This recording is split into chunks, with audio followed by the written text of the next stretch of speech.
ฝึกอยู่นะครับ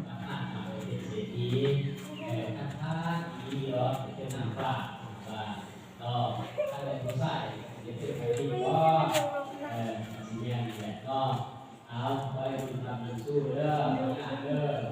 โอ้ยเก่งสวรรค์เกียรติเกิดกันมวลตลอดที่เขาหน้าเป็นสัตว์ได้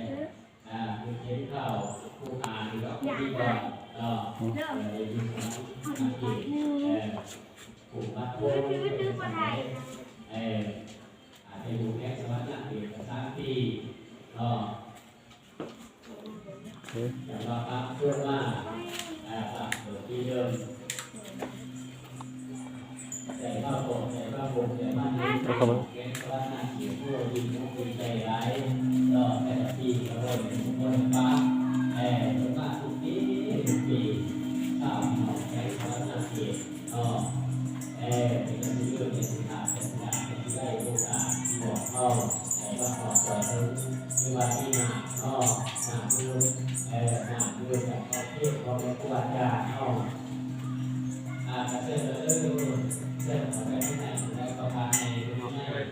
ชุดเดียวที่จะชุดใจต่อยอดก็ซอยหลวงปู่ ถ่ายใครนี่ ซอยปูนก็ซอยปูนซอยกับเด็กผู้แก่เพื่อ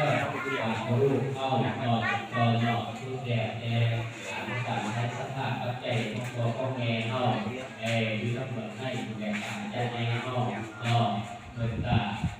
แล้วก็ดูกันในการทำการศึกษาสัมภาษณ์ของแง่ของทุกคนที่เดินทางมาจากทุกตัวสารทิศมาจากต่างประเทศต่างเมืองแต่ปีต่อเชื่อมประจำการที่วัดผู้ระยะ3 ปีเนาะปี